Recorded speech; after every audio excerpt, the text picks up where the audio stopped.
This week has been short and full of important events. Sentiment in the pre-market suggests a new sell-off on Wall Street.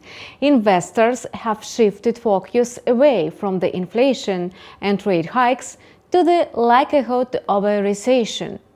Now investors are in the wait-and-see approach. Hawkish results of policy meetings of major central banks dampened optimism in the US stock market. The benchmark indexes closed mixed yesterday. The Dow Jones looked a 0.01% downtick. The Nasdaq grew by 0.95% and closed in the green.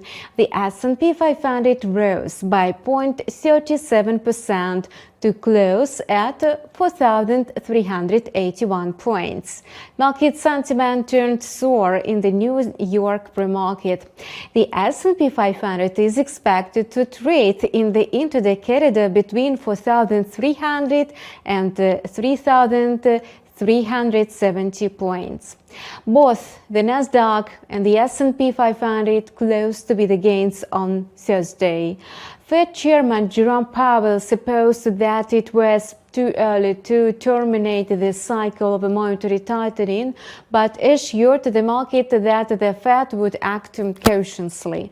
Speaking in front of the Senate Banking Committee, he said in his semi-annual testimony that signaled more rate hikes in the coming months. This outlook was confirmed by Michelle Bowman. The market still believes that the Fed will raise rates one more time, not two, as suggested in the summary after the FOMC meeting. In addition, Powell reiterated yesterday and today that decisions will be data-driven. Wall Street expects inflation to cool faster and unemployment to start creeping higher. This idea was confirmed on Thursday by data from the labor market. Jobless claims remained at a 20-month high, and the Conference Board's leading economic indicator declined for the 14th month in a row. This suggests that the Fed's efforts to contain the economy are beginning to have the desired effect. According to the Fed Watch tool, in financial markets estimated a 77% chance of another 25 basis point rate hike following the July Fed meeting. Investors are trying to puzzle out whether the bull market is here or not. In any case, except for macroeconomics and the Fed, Wall Street has nothing to rely on yet, because the market will be able to evaluate the income for the second quarter only in a few weeks. At the same time, the accelerated growth of the technological Nasdaq was provided by market giants such as Amazon, Apple, and Microsoft. The Dow's blue-chip industrial and financial stocks were virtually unchanged. Of the 11 major sectors of the S&P 500, 5 ended the session higher, with the consumer sector showing the largest gains. Real estate and energy showed the steepest declines, putting pressure on the S&P and the Dow. Already on Friday, the prospects for the day were not so blurry, and futures for the US stock indexes fell sharply in the pre-market. The stock indexes followed to the bottom of the red zone. Amazon, Apple, Tesla, Meta, and Microsoft lost from 0.9 to 3.4%. The market responded this way not because of the fear of the hawkish Fed, but because of uncertain prospects. The latest data added to fears of a potential recession, which reduced risk appetite. While global stocks have surged these months, broader business activity has slowed down again. Surprisingly, soft PMIs for June showed that in the Eurozone, at least overall growth in the manufacturing and services sectors nearly stalled during the month, with another significant contraction in manufacturing. Similar Japanese and British polls also showed lower than expected gains, and markets are nervously anticipating the US PMIs later on Friday. As the central banks around the world remain focused this week on pushing inflation down, questions are bound to arise about the surprising resilience of economies despite credit tightening. Although Fed Chief Jerome Powell softened his tone on the second day of the semi-annual congressional hearing, he spoke of a caution space for any further rate hikes. Thus, he continued to point to 2 more rounds of tightening this year. At the same time, compared to Europe, the picture in the US looks more favorable. Inflation is declining faster, real wage growth has turned positive again, and the labor market is weakening slightly, and housing construction is showing the green shoots of a recovery. The Fed's hawkish rhetoric gives food for the thoughts. U.S. equity funds posted the biggest outflow in 12 weeks last week. Investors dampened $16.4 billion in U.S. equity funds by buying $19.7 billion in funds just a week ago, and U.S. equity funds of all sizes saw capital outflows. Large companies lost $7.5 billion, small companies lost $2.6 billion, and multi-caps lost $1 billion, and medium-sized companies lost $138 million. The S&P Global Purchasing Managers Index for the U.S. manufacturing and services will provide more information about the strengths of the economy and could bring some optimism back to Wall Street. Investors are anticipating comments from St. Louis Fed President James Bullard, Atlanta Fed President Raphael Bostic, and Cleveland Fed President Loretta Mester.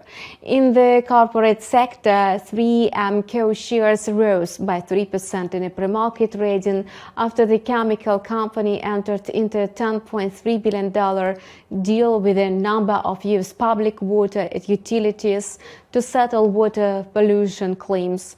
Shares of CarMax jumped by 11.3% after the used car retailer reported its first quarter results, but this news is unlikely to support the index, given the growing sale of mega capitals. Waning appetite for risk and mounting recession fears have benefited the US dollar. Its index got its second wind and regained its luster as a safe haven asset. Having climbed by 0.48%, the index is now trading at 102.80. The intraday CAD is in between 102.5 and 103.10. The currency market is shaken by a foot of data. The greenback owes its advance today to the euro's decline by 0.6%, and the euro tumbled because business activity in the eurozone came to a halt in June, and the downturn in manufacturing deepened, while activity in the dominant service sector barely picked up as the overall demand fell for the first time since January. Business activity in Germany eased in June due to the slowdown in the services sector and a sharper downturn in manufacturing, while business activity in France also declined this month for the first time in 5 months. In this context, the euro made its biggest intraday drop since March by 0.8%, but later recovered. In addition to the euro, the pound continued to fall, while the Australian dollar lost 1% and faced a weekly loss of more than 2.5%, the worst week since March. While high rates tend to support currencies, the risk that they will trigger an economic downturn has forced investors to look for safe haven assets, including the US dollar. Apart from growing fears about the global economy, the US dollar was able to recall the hawkish Fed's rhetoric by the end of the week, and the prospect of 2 rate hikes had a little effect. But with the release of fresh data, the Fed's determination played into the hands of the index. The Canadian dollar snapped its long winning streak and the loonie pulled back from a 9-month highs against its American counterpart.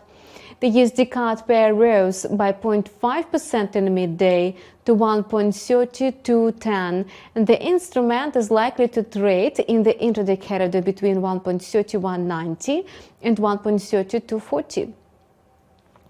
Despite solid fundamentals of the potentially hawkish Bank of Canada, the loonie could not withstand the greenback's growth and a significant drop in oil prices. Oil prices have been losing ground for a second day on a Friday.